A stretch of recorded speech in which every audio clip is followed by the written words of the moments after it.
ngasho ngathi sophuma emgonqweni. Sesaphuma ke emgonqweni bafowethu, saphuma emgonqweni sabikezela la ukuthi sizophuma emgonqweni. Masiphuma emgonqweni siyaphuma siyosebenza njengoba lokhu kuphishwa kwabantu kwalontshwa la kwaNongoma.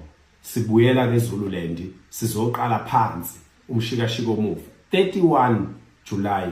Asikho isitolo somuntu okufika okufanele kube ukuthi sisavulile eSouth Africa.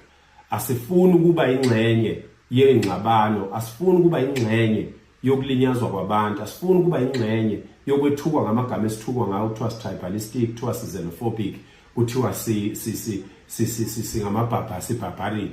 Asinandaba nalezo zinto, kodwa sithanda ukubizwa ngalezo zinto. Ingakho ngaso sonke isikhathi usithola sibeka iminqamula juqu ukukhombisa ukuthi asinayo inkinga nalabo bantu. Le minqamula juqu esuke siyibeka sisuke senza ama deadline okukhombisa ukuthi abukho ubube esifuna ukwenza kini, but we are giving you this time to sort out your stories, sort out your businesses, sort out yourself and leave the country. By right, you can't own a spaza shop in South Africa. By right, you can't own a saloon, a car wash, or a barber shop, or any small business.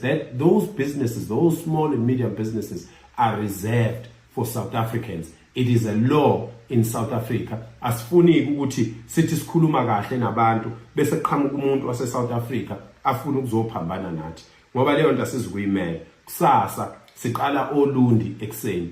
Kusasa siqala olundi ekseni kwaceza Mhlazatshe okhukho enhlongwana eDlebe eDalton enkonjeni Mhlahlane Mabedlana Mkhazane eMashona nazo zonke igodi ezakhela uLundi. Sicela sihlangane ekseni ngo6 lapha yana kwa Eli elokishini oLundi ukuze sizosuka khona bese siyophela edolobheni ngabo past 11:12.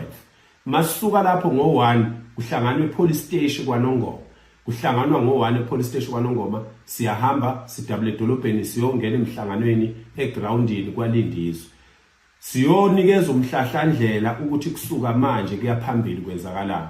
Umuntu oqashisa umuntu okufika lapho oLundi sicela mtshele ahamba. Sizongena emakhaya. Kade sihamba emadolobheni sitshala emadolobheni. Sesibuyele emakhaya ke manje siyobakhipha emakhaya laba abacashile. Sesizwile futhi ukuthi nina abantu bokufika you are resisting to leave people's houses. That is intrusion.